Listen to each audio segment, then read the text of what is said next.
Hey there, beautiful souls. I'm Rafe, your intuitive holistic life coach. So, how are you doing out there? The summer's drawing to a close. Are you feeling the end of summer blues lately?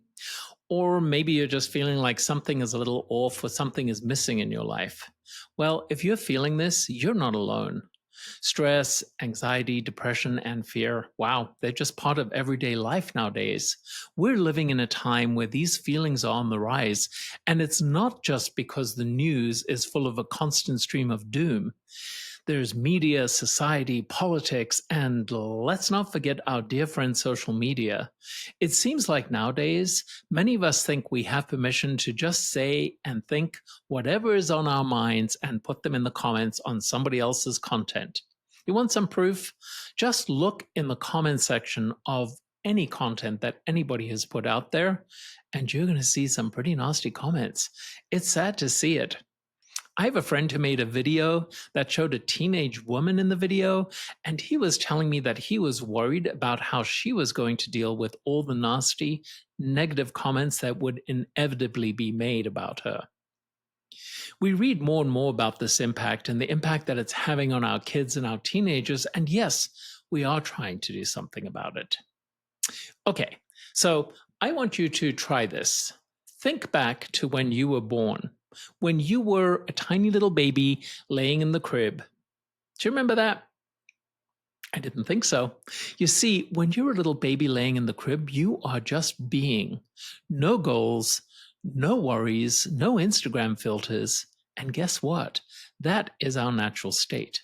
Just being and experiencing. But then we grow up and we start thinking, and oh boy, do we learn some interesting things. Like, I'm not smart enough. I'm not pretty enough. I'm not handsome enough. I'm not deserving enough. And oh, the classic, I don't have enough. Then we get caught up in goals. Get a car, get a job, get a family, get. But wait, if we've got all these things, we're happy, right? No. So why aren't we happy? Here's something that Albert Einstein said. You know, Albert Einstein, that really smart dude who proposed all these many theories that today are just considered science. Here's what he said. The intuitive mind is a sacred gift, and the rational mind a faithful servant. We have made the servant the master and forgotten the gift. I'll say that again.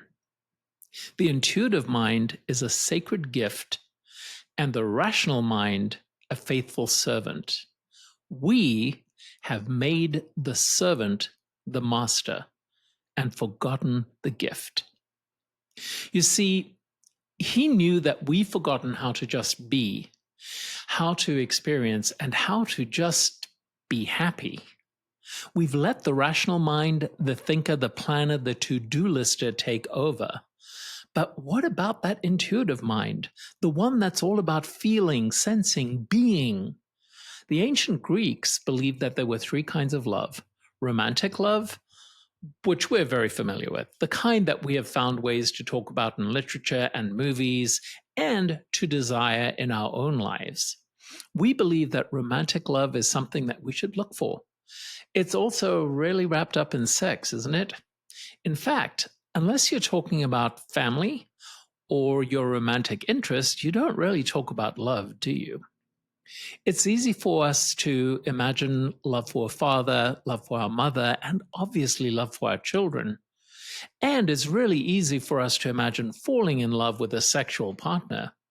But how about love for a friend? Does that sound kind of creepy to you? Well, the ancient Greeks believed that you could love a friend just as much as anybody else, that you, in fact, might choose to die for them.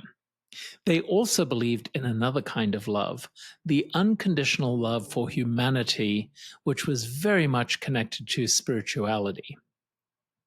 So, three kinds of love: romantic, friendship, and spiritual. The kind that just flows from us being human. And here's another thing they knew how to balance the heart, the brain, and the gut. Not just to think with their heads, but to feel with their hearts and to trust their guts. Fast forward today, and we think, well, that's all a bit woo-woo, isn't it? But let's look a little closer. In fact, let's look at language. Let's say we have a friend who's trying to decide if they should marry someone and they can't make a decision. They come to you for advice. You might say to them, well, what does your heart tell you to do? Or maybe you have another friend that's thinking about taking a job with a company and they can't decide. You might say to them, well, what's your gut feeling on that? We know these things, but we've forgotten how to use them and how to balance them. And then along came science. In 1991, it was discovered that your heart has over 40,000 neurons. Yep, neurons like in your brain. And your stomach, over 100 million brain cells. There's a whole lot of thinking that is happening just beyond our heads. Google heart brain and gut brain, and you'll be surprised about how thinking has evolved since you were in school. So, what does all this mean? What are the implications?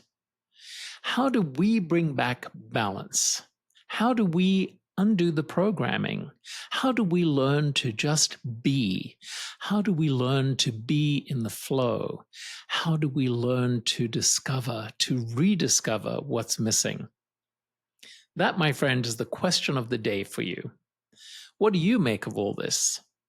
Think about the implications of having a heart brain, a gut brain, and a head brain. How do you find balance between your intuition and your logical mind?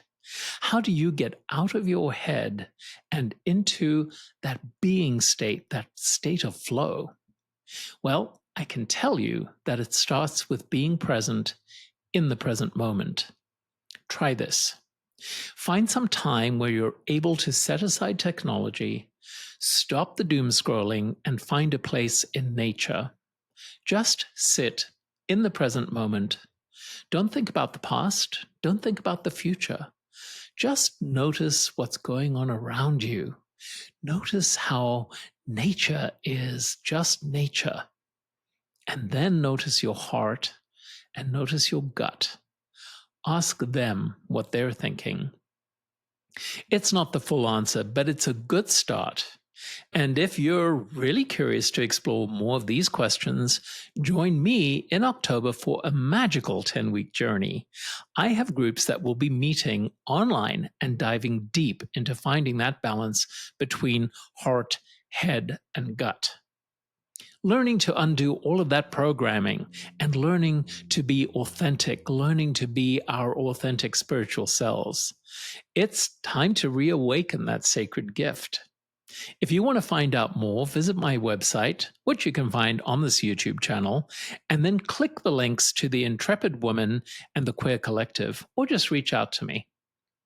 Okay, folks, if you enjoyed today's video, please like, subscribe, and comment below.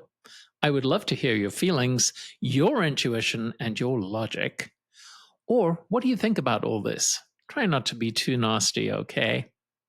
Okay, beautiful souls, you have a beautiful day and spend some time being present, would ya?